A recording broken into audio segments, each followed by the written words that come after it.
Rajkumar picture ಬಂತು ಅಂದರೆ ನಮ್ಗೆ ಹಬ್ಬ. ಏನು ಥಿಯೇಟ್ರ್ ತುಂಬ ಪೇಪರ್ ಕಟ್ಟೋದು, ಕಲರ್ ಪೇಪರ್ ಕಟ್ಟೋದು, ಕಟೌಟ ಹಾಕ್ಕೊಳ್ಳೋದು. ಸರಿ ಹೋದೆ, ಭೇಟಿಯಾದ ತಕ್ಷಣ ಅವರು ಶೂಟಿಂಗ್ ಹೊರಟಿದ್ರು. ಯಾವುದೋ ಸಾಹಸ ಸಿಂಹ ಅಂತ ಒಂದು ಶೂಟಿಂಗು, ವಿಷ್ಣುವರ್ಧನ್, ಜೋಸೆಮನ್ ಡೈರೆಕ್ಟ್ರು. ಸರಿ, ನನ್ನನ್ನು ಕರ್ಕೊಂಡು ಹೋದ್ರು. ಒಂದು ಟೀ, ಒಂದು ಬನ್ನು, ₹1. ಮಾರನೇ ದಿವಸ ಸೀದಾ ಮನೆಗೆ ಹೋದೆ. ಮನೆಗೆ ಹೋದ ತಕ್ಷಣ ಅವರು ನನ್ನನ್ನು ಕರ್ಕೊಂಡು ಸೀದಾ ಅಲ್ಲೊಂದು ಜಯಲಕ್ಷ್ಮಿ ಬ್ಯಾಂಕ್ ಅಂತಿತ್ತು. ಆ ಜಯಲಕ್ಷ್ಮಿ ಬ್ಯಾಂಕಿಗೆ ನನ್ನನ್ನು ಕೆಲಸಕ್ಕೆ ಸೇರಿಸಿದ್ರು. ಸುಧೀರ್ ಮತ್ತು ಧೀರೇಂದ್ರ ಗೋಪಾಲ್ ಅವರು ಗೌಡನ ಪಾತ್ರ ಅವ್ರು ಮಾಡ್ತಾಯಿದ್ರು. ನಾನು ಯಾವಾಗ ಮಾಡೋಕ್ಕೆ ಶುರು ಮಾಡಿದ್ನೋ ಅವರು ಅದನ್ನು ಮಾಡೋದು ಬಿಟ್ಬಿಟ್ರು.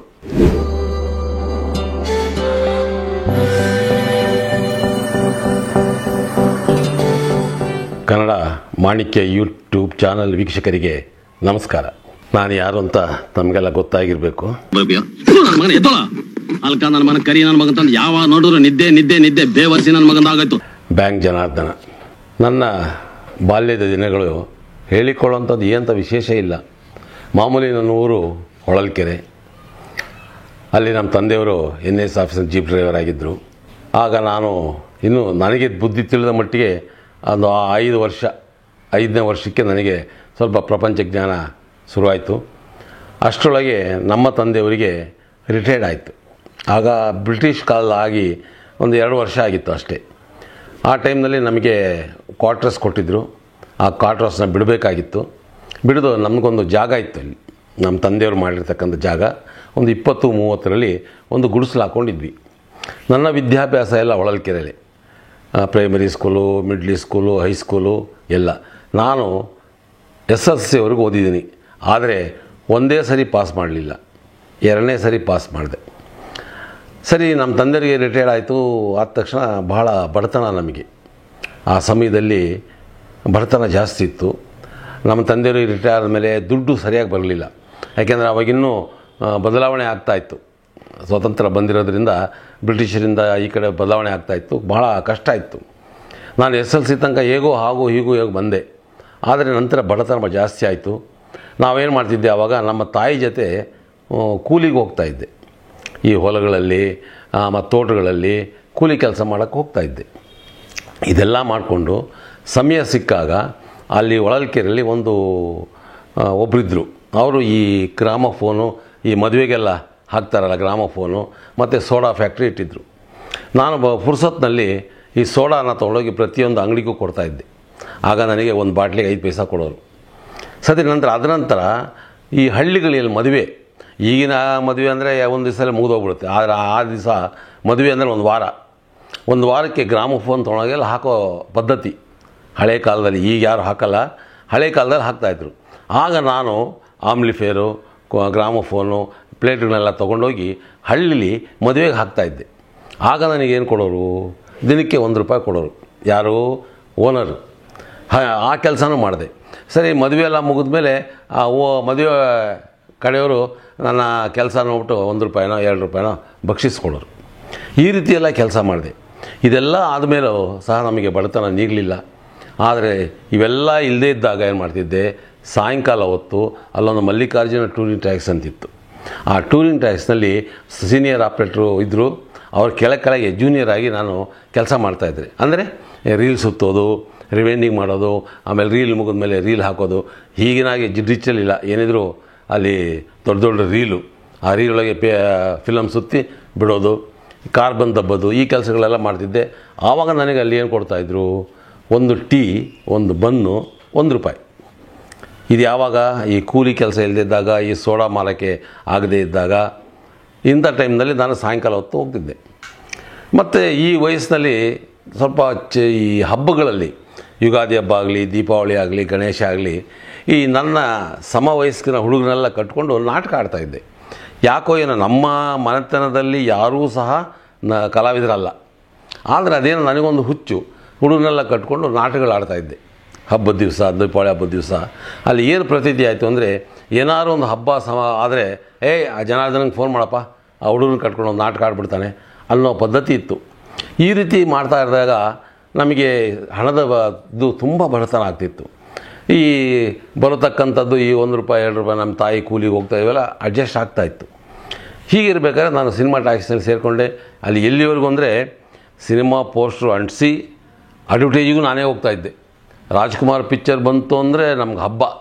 ಏನು ಥಿಯೇಟ್ರ್ ತುಂಬ ಪೇಪರ್ ಕಟ್ಟೋದು, ಕಲರ್ ಪೇಪರ್ ಕಟ್ಟೋದು, ಕಟೌಟ ಹಾಕ್ಕೊಳ್ಳೋದು, ಜಟ್ಕಾ ಗಾಡೀಲಿ ಅನೌನ್ಸಿಗೆ ಹೋಗ್ತಾಯಿದ್ದಿದ್ದು ನಾನು. ಯಾರ ಕಟ್ಕೊಂಡು ಯಾವುದೇ ಕನ್ನಡ ಪಿಕ್ಚರ್ ಹಾಕಲಿ, ಯಾವುದೇ ಭಾಷೆ ಪಿಕ್ಚರ್ ಹಾಕಿದರೂ ಅಡ್ವರ್ಟೈಸಿಗೆ ಹೋಗ್ತಾಯಿದ್ದೆ.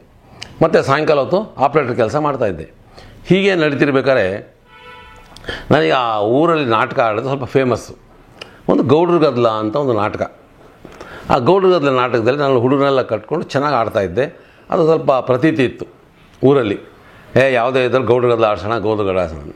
ಸರಿ, ಹೀಗೆ ಇರಬೇಕಾದ್ರೆ ನನಗೇನಾಯಿತು, ಒಂದು ಸರಿ ಒಬ್ಬರಲ್ಲಿ ಡಾಕ್ಟರ್ ಶಂಕರ್ ಶೆಟ್ಟಿ ಅಂತಿದ್ದಾರೆ. ಆ ಶಂಕರ್ ಶೆಟ್ಟಿಯ ತೋಟಕ್ಕೆ ನಾನು ಕೆಲಸಕ್ಕೆ ಹೋಗ್ತಾಯಿದ್ದೆ. ಅಂದರೆ ಈ ತೆಂಗಿನಕಾಯಿ ಆರಿಸೋದು, ಆಮೇಲೆ ಈ ತೆಂಗಿನ ಮರಕ್ಕೆ ಗುಂಡಿ ಹೊಡೆಯೋದು, ಇವೆಲ್ಲ ಮಾಡ್ತಾಯಿದ್ದೆ. ಸರಿ, ಅಲ್ಲಿ ಏನಂದರೆ ಯಾವಾಗಲೂ ವಾರಕ್ಕೊಂದು ಸರಿ ಪೇಮೆಂಟ್, ಯಾವುದೇ ಕೂಲಿ ಕೆಲಸ ಮಾಡೋದು ಪೇಮೆಂಟ್. ನಾವು ಅವಾಗ ಏನು ಮಾಡ್ತಿದ್ದೆ, ಅಲ್ಲಿ ಒಬ್ಬರು ಮೇಸ್ತಿ ಇದ್ದ, ನಮ್ಮೆಲ್ಲ ನೋಡ್ಕೊಳ್ತಿದ್ದನು. ಈ ಭಾನುವಾರ ದಿವಸ ನಮಗೆ ಪೇಮೆಂಟು. ಆ ಪೇಮೆಂಟೊಳಗೆ ನಾನು ಡಾಕ್ಟ್ರ್ ಶಾಪ್ ಹತ್ರ ಹೋಗಿ ನಿಂತಿದ್ದೆ. ಡಾಕ್ಟ್ರು ಒಂದು ಸರಿ ಯಾವಾಗಲೂ 2-3 ವಾರ ಹಿಂಗೆ ಆಯಿತು. ಸರಿ, ಅವ್ರು ಕೇಳಿದ್ರು ಡಾಕ್ಟ್ರ್ ಮೇಸ್ತ್ರಿ, ಇವ್ನು ಯಾಕೆ ಬರ್ತಾನೆ ಇಲ್ಲಿ ಅಂತ. ಇಲ್ಲ ಸರ್, ಇವ್ರ ತಾಯಿ ಮತ್ತು ಇವರಿಬ್ಬರು ಕೂಲಿ ಕೆಲಸಕ್ಕೆ ಬರ್ತಾರೆ ತೋಟಕ್ಕೆ ಅಂತ. ಹೌದಾ, ಸರಿ ಸರಿ. ಆಮೇಲೆ ನನಗೆ ಹೇಳಿದ್ರು, ನೀನು ನಾಳೆ ಬೆಳಿಗ್ಗೆ ಬಂದು ನನ್ನ ಮನೇಲಿ ಕಾಣು ಅಂದರು.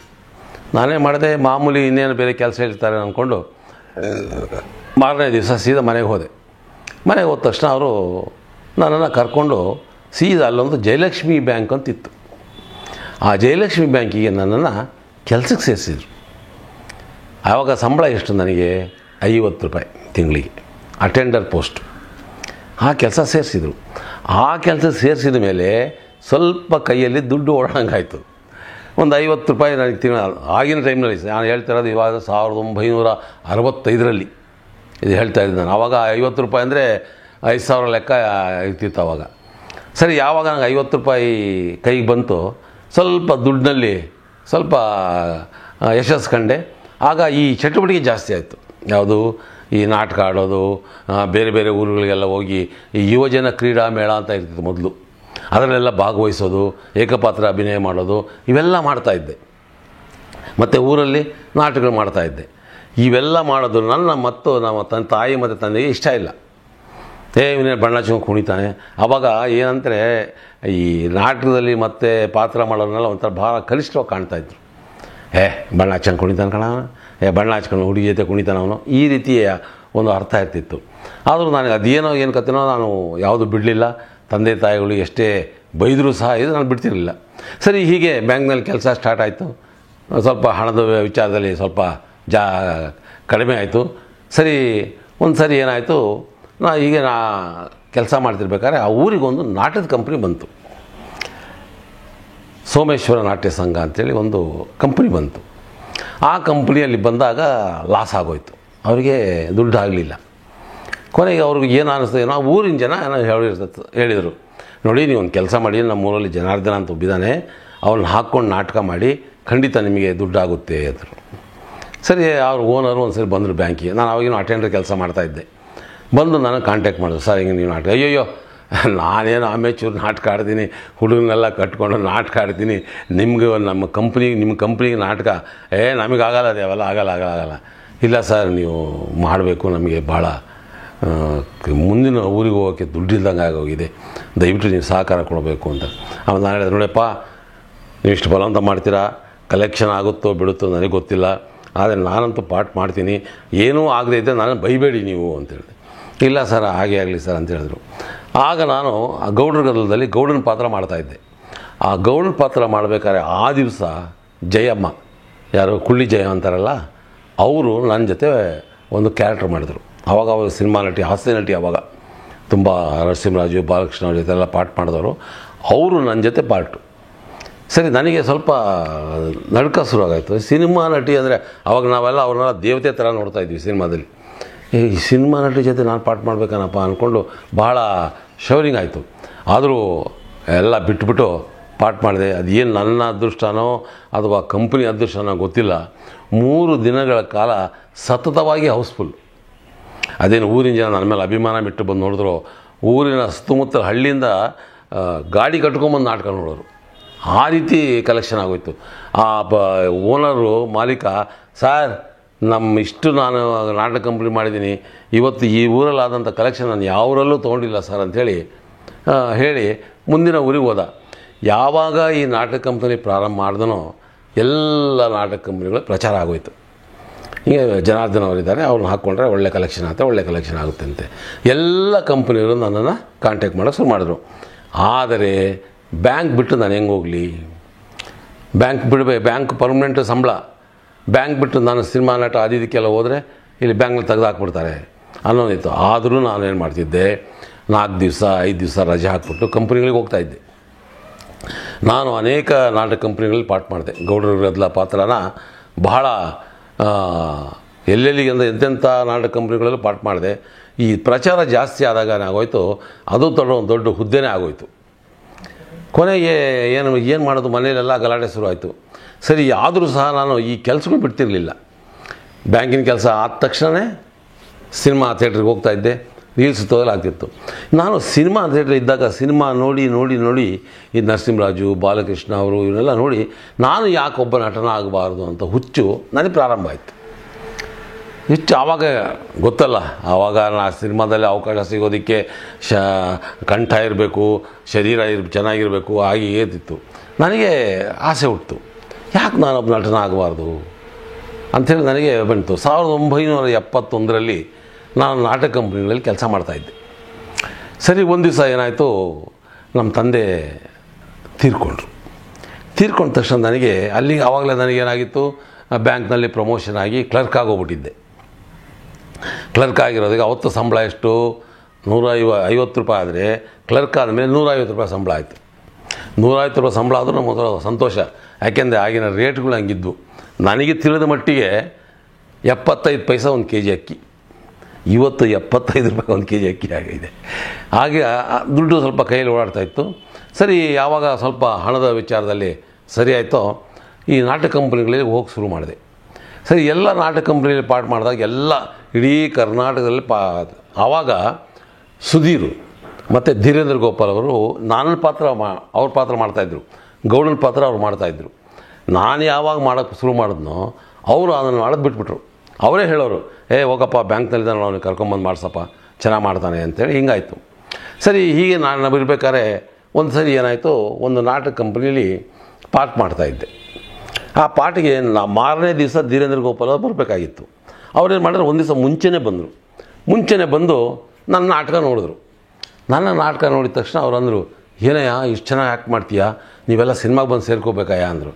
ಅಯ್ಯೋ ಬಿಡೋಣ, ನಮಗೆ ಯಾರಣ ಅಲ್ಲಿ ಸಿನಿಮಾದಲ್ಲಿ ಪಾಠ ಕೊಡಿಸ್ತಾರೆ, ಯಾರು ಮಾಡ್ತಾರಣ, ಅದೆಲ್ಲ ಅದು ಸುಳ್ಳು, ಇದರಲ್ಲೇ ಆ್ಯಕ್ಟಿಂಗ್ ಮಾಡ್ಕೊಂಡು ಇದರಲ್ಲೇ ಸಂತೋಷ ಕಳೀತಾ ಇದ್ದೀನಿ ಅಂದೆ.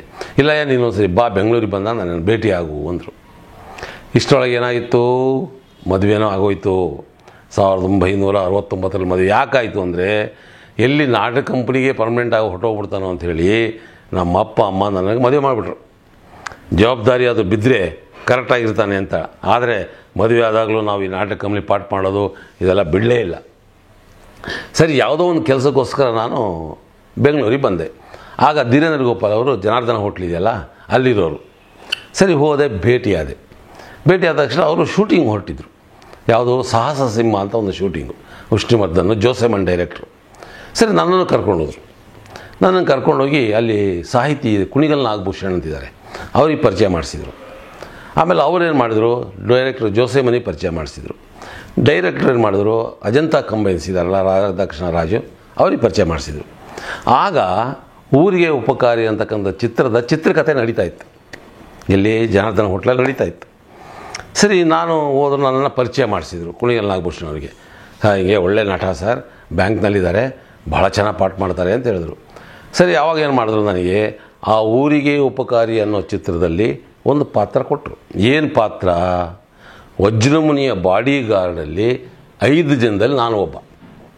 ಆ ಪಾಠ ಕೊಟ್ಟರು. ನನಗೆ ಖುಷಿ, ಸಿನಿಮಾದಲ್ಲಿ ಅವಕಾಶ ಸಿಕ್ಬಿಡ್ತಲ್ಲ ಅಂಥೇಳಿ ಏನು ಊರಿಗೆಲ್ಲ ಬಂದು ಹೇಳ್ಕೊಳ್ಳೋದೆ ನಾನು, ಸಿನಿಮಾದಲ್ಲಿ ಪಾಠ ಮಾಡ್ತೀನಿ ಅಂತ. ಆವಾಗ ಸ್ವಲ್ಪ ಊರಲ್ಲಿ ನನಗೆ ಮರ್ಯಾದೆಗಳು ಜಾಸ್ತಿ ಆಯಿತು. ಸಿನಿಮಾದಲ್ಲಿ ಪಾಠ ಮಾಡ್ತಾನೆ ಅಂತ ಯಾವಂತರು. ಸರಿ, ಊರಿಗೆ ಉಪಕಾರಿ ಶೂಟಿಂಗ್ ಸ್ಟಾರ್ಟ್ ಆಯಿತು. ಶಿವಗಂಗೆ ಅಂತೀಯಲ್ಲ ಅಲ್ಲಿ ಶೂಟಿಂಗು.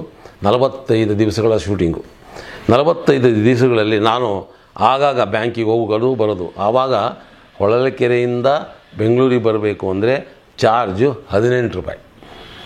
ಅದು ಏನೋ ಗೌರ್ಮೆಂಟ್ ಬಸ್. ಎಲ್ಲಿ ಬರಬೇಕು? ಚಿತ್ರದುರ್ಗಕ್ಕೆ ಬಂದು ಚಿತ್ರದುರ್ಗದಿಂದ ಬೆಂಗಳೂರಿಗೆ ಬರಬೇಕಾಯ್ತು ನಾವು.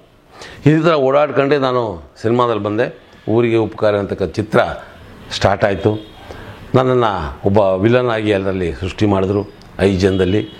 ಯಾವಾಗ ಈ ನಂಟು ಬೆಳೀತೋ ಅಲ್ಲಿಂದ ಜೋಸೈಮನ್ ಆಗಲಿ, ಧೀರೇಂದ್ರ ಗೋಪಾಲ್ ಆಗಲಿ, ಕುಣಿಗಲ್ ನಾಗಭೂಷಣ್ ಆಗಲಿ ಯಾವ ಚಿತ್ರದಲ್ಲಿ ಕೆಲಸ ಮಾಡ್ತಾರೋ ಆ ಚಿತ್ರದಲ್ಲಿ ನನಗೊಂದು ಪಾರ್ಟು ಖಾಯಮಾಯಿತು. ಆಗ ಜೋಸೈಮನ್ ಅವರು ಗಲ್ಲಾಪೆಟ್ಟಿಗೆ ಯಶಸ್ವಿ ಡೈರೆಕ್ಟ್ರು. ವಿಷ್ಣುವರ್ಧನ್, ಧೀರೇಂದ್ರ ಗೋಪಾಲ್, ಜೋಸೈಮನ್ ಅಂದರೆ ಅದು ಗಲ್ಲಾಪೆಟ್ಟಿಗೆ ಯಶಸ್ಸು ಅಂತ ಎಲ್ಲ ಚಿತ್ರಗಳಲ್ಲೂ ಮಾಡಿದೆ. ಈ ಎಲ್ಲ ಚಿತ್ರಗಳನ್ನು ನಾನು ಹೊಳಲ್ಕೆರೆಯಿಂದ ಬೆಂಗಳೂರು ಓಡಾಡ್ಕೊಂಡೇ ಮಾಡ್ತಾಯಿದ್ದೆ. ಏನಾಗ್ತಿತ್ತು ಅಂದರೆ ಕೆಲವು ಸಾರಿ ನಾನು ಶೂಟಿಂಗ್ ಬಂದಾಗ ಆ ಡೇಟು ಶೂಟಿಂಗ್ ಆಗ್ತಿರಲಿಲ್ಲ. ಪ್ರಾಬ್ಲಮ್ ಆಗ್ಬಿಡೋದು. ಎಲ್ಲಿರೋದು ನಾನು ಅಂತ. ಇಲ್ಲಿ ನಮ್ಮ ಮಾವನ ಮನೆ ಇತ್ತು. ಈ ಬೆಂಗಳೂರಲ್ಲಿ ಇರ್ತಕ್ಕಂಥ ಹುಡುಗಿನ ನಾನು ಮದುವೆ ಆಗಿದ್ದು. ಎಷ್ಟು ದಿವಸ ಅಂತ ಇರ್ತೀರ ಮಾವನ ಮನೆಯಲ್ಲಿ? ಅವರು ಸಿನಿಮಾಗೆ ಅಂತ ಅವರು ಸ್ವಲ್ಪ ಮೂಗುಳಿಯೋರು. ಸಿನಿಮಾದೆಲ್ಲ ಯಾಕಪ್ಪ ಸುಮ್ಮನೆ ಅದನ್ನು ಮಾಡ್ತೀಯ, ಬ್ಯಾಂಕ್ನಾಗ ಕೆಲಸ ಬೆಳೆದ್ಬಿಟ್ಟು ಇವೆಲ್ಲ ಯಾಕೆ ಮಾಡ್ತೀಯಾ ಅಂತ ಇದ್ದರು. ಸರಿ, ಎಷ್ಟು ದಿವಸ ಅಂತ ಅವ್ರ ಮನೆಗೆ ಒಂದು ಉಳ್ಕೊಳಕ್ಕಾಗುತ್ತೆ? 1 ದಿವಸ 2 ದಿವಸ ಅಂತ. ಕೊನೆಗೆ ಏನು ಮಾಡಿದೆ, ಬೆಂಗಳೂರಿಗೆ ಬಂದಾಗಲೆಲ್ಲ ಧೀರೇಂದ್ರ ಗೋಪಾಲ್ ಅವ್ರ ಜೊತೆ ಇರೋಕ್ಕೆ ಶುರು ಮಾಡಿದೆ. ಅಲ್ಲಿಂದ ಅವ್ರು ಮಾಡೋ ಪ್ರತಿಯೊಂದು ಪಿಕ್ಚರ್ಗಳಲ್ಲೂ ನನಗೆ ಅವಕಾಶ ಸಿಗೋಕ್ಕೆ ಶುರು ಆಯಿತು. ಅಷ್ಟರೊಳಗೆ ನಮ್ಮ ತಂದೆ ತೀರ್ಕೊಂಡಾಗ ನನಗೆ ಈ ಕಡೆ ಹುಚ್ಚು ಜಾಸ್ತಿ ಆಯ್ತಲ್ಲ. ನಾನು ಅಲ್ಲಿಂದ ಸೀದಾ ಟ್ರಾನ್ಸ್ಫರ್ ತೊಗೊಂಡು ಬೆಂಗಳೂರಿಗೆ ಬಂದೆ. ಇನ್ನು ದರ್ಶನ್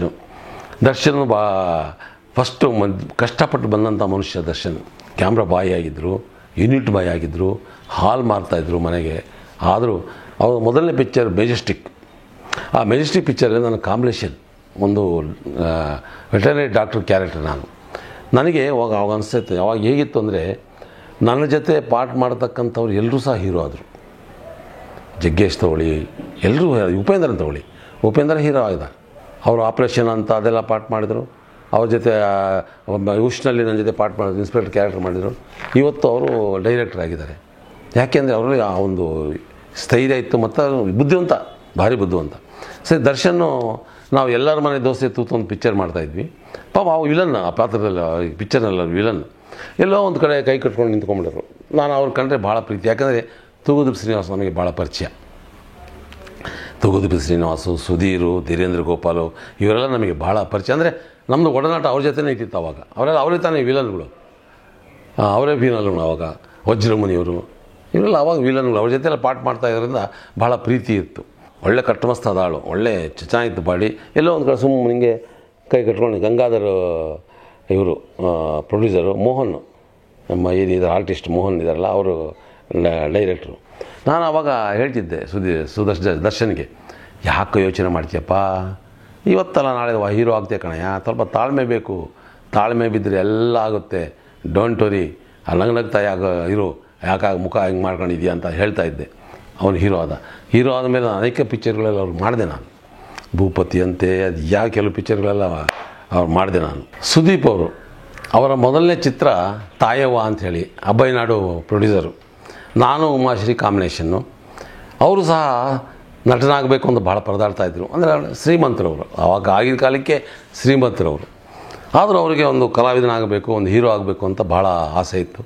ನಮ್ಮ ಜೊತೆಲ್ಲ ಪಾಠ ಮಾಡ್ತಾಯಿದ್ದಾಗ ನಾನು ಹೇಳ್ತಾ ಇದ್ದೆ ಅವರಿಗೆ, ಸರ್ ನಿಮಗೆ ವಯಸ್ಸಿದೆ, ಆ ವಯಸ್ಸಿಗೆ ತಕ್ಕಂತೆ ಪಾತ್ರ ಸಿಗುತ್ತೆ, ಸ್ವಲ್ಪ ತಾಳ್ಮೆ ಬೇಕು.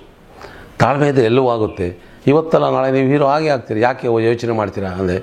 ಅವ್ರು ಹೀರೋ ಆದಮೇಲೆ ಸ್ವಾತಿ ಮುತ್ತು ಅಂತ ಒಂದು ಪಿಕ್ಚರ್ ಮಾಡಿದ್ರು ಅವರು.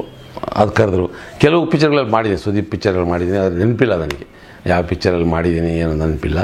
ಮತ್ತು ಆ ಮನುಷ್ಯ ತುಂಬ ಕಲಾವಿದನ ಕಂಡ್ರೆ ತುಂಬ ಆಸಕ್ತಿ. ನೋಡಿ, ಈಗ ಕೊರೋನಾ ಬಂತಲ್ಲ, ಆ ಕೊರೋನಾ ಬಂದ ಟೈಮ್ನಲ್ಲಿ ನಮಗೆ ಸುದೀಪ್ ಅವರು ಎಲ್ಲ ಹಿರಿಯ ಕಲಾವಿದರನ್ನ ಮನೆಗೆ ಡ್ರೈ ಫ್ರೂಟ್ಸ್ ಕಳಿಸಿ, ಸುಖವಾಗಿದ್ದೀರಾ, ಚೆನ್ನಾಗಿದ್ದೀರಾ, ಏನಾದರೂ ಪ್ರಾಬ್ಲಮ್ ಇದ್ದರೆ ಹೇಳಿ ನಮಗೆ ಅಂತ ಅವರ ಸಂಘದವರು, ಟ್ರಸ್ಟ್ನವರು, ರಾಜೀವ್ ಮತ್ತು ಯಾರು ನರಸಿಂಹ ಅಂತ ಬಂದಿದ್ದರು.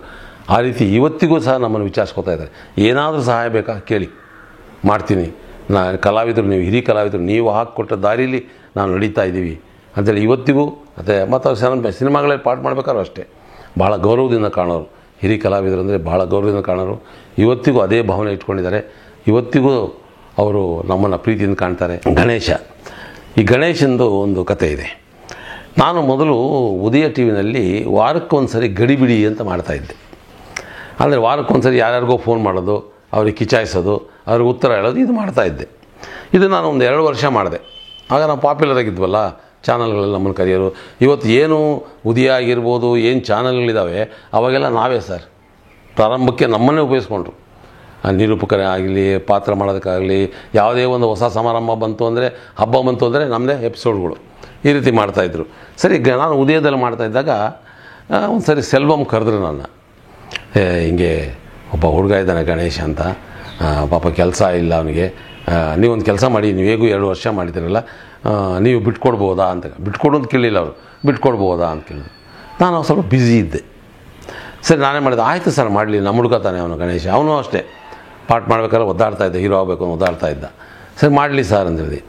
ಅವನಿಗೆ ಹೆಸರು ತಂದು ಕೊಟ್ಟಿದ್ದೆ, ನಮಸ್ಕಾರ ನಮಸ್ಕಾರ ನಮಸ್ಕಾರ ಅಂತ ಮಾಡಿದ್ನಲ್ಲ, ಆ ಟೈಮಿಂಗ್ಸ್ ನಾನು ಬಿಟ್ಕೊಟ್ಟಿದ್ದೆ. ಎಲ್ಲೋ ಒಂದು ಕಡೆ ಹೇಳಿದ್ದಾರೆ ಗಣೇಶ್ ಅವರು, ಜನಾರ್ದನ್ ಅವರು ಉದಯ ಟಿ ವಿನಲ್ಲಿ ಬಿಟ್ಕೊಡದೇ ಇದ್ದಿದ್ದರೆ ನಾನು ಇಷ್ಟು ಜನಗಳಿಗೆ ಪರಿಚಯನೇ ಆಗ್ತಿರಲಿಲ್ಲ. ಆ ನಮಸ್ಕಾರ ನಮಸ್ಕಾರ ಅನ್ನೋದನ್ನೇ ನಾನು ಇವತ್ತು ಹೀರೋ ಆಗಿ ಮಾಡಿದೆ ಅಂತ ಎಲ್ಲೋ ಒಂದು ಕಡೆ ಹೇಳ್ಕೊಂಡಿದ್ದಾರೆ. ಹಾಗಾಗಿ ಇವತ್ತು ಏನೂ ಹೀರೋ ಇದ್ದಾರೆ ಸರ್, ಉಪೇಂದ್ರ ಆಗಿರ್ಬೋದು, ಎಲ್ಲರ ಜೊತೆ ಪಾಠ ಮಾಡಿ, ಎಲ್ರಿಗೂ ನಾನು ಮಾಡೋ ಪಿಕ್ಚರ್ಗಳೆಲ್ಲ ಪಾಠ ಮಾಡಿದ್ದಾರೆ. ಈಗ ಅವ್ರು ಮಾಡೋ ಪಿಕ್ಚರ್ಗಳಲ್ಲಿ ನಾವು ಪಾಠ ಮಾಡೋದು ಕಮ್ಮಿ ಆಗೋಗ್ಬಿಟ್ಟಿದೆ. ಈಗ ಉಪೇಂದ್ರ ಆಗಿರ್ಬೋದು, ಸುದೀಪ್ ಆಗಿರ್ಬೋದು, ದರ್ಶನ್ ಆಗಿರ್ಬೋದು, ಯಾರೇ ಆಗಿರ್ಬೋದು, ಇವತ್ತು ನಾವೆಲ್ಲ ಕಮ್ಮಿ ಅವ್ರ ಜೊತೆ ಪಾಠ ಮಾಡೋಕ್ಕೆ. ಯಾಕೆಂದರೆ ಜನ್ರೇಷನ್ ಚೇಂಜ್ ಆಗಿದೆ, ಎಲ್ಲ ಹೊಸಬ್ರು ಬರ್ತಾಯಿದ್ದಾರೆ. ಬರಲಿ, ನಾವೊಬ್ಬರೇ ಇರಬೇಕು ಅಂತಲ್ಲ, ಬೆಳಿಬೇಕು. ಕನ್ನಡ ಚಿತ್ರರಂಗ ಬೆಳಿಬೇಕು, ಹೊಸ ಹೊಸ ಮುಖಗಳು ಬರಬೇಕು, ಹೊಸ ನಿರ್ಮಾಪಕರು ನಿರ್ದೇಶಕರು ಬಂದು ಕನ್ನಡ ಚಿತ್ರರಂಗನ ಬೆಳಗಿಸ್ಬೇಕು. ಅಷ್ಟರಲ್ಲೇ ನಮ್ಮನ್ನು ಮರಿಬಾರ್ದು ಅಂತ ಅಷ್ಟೇ.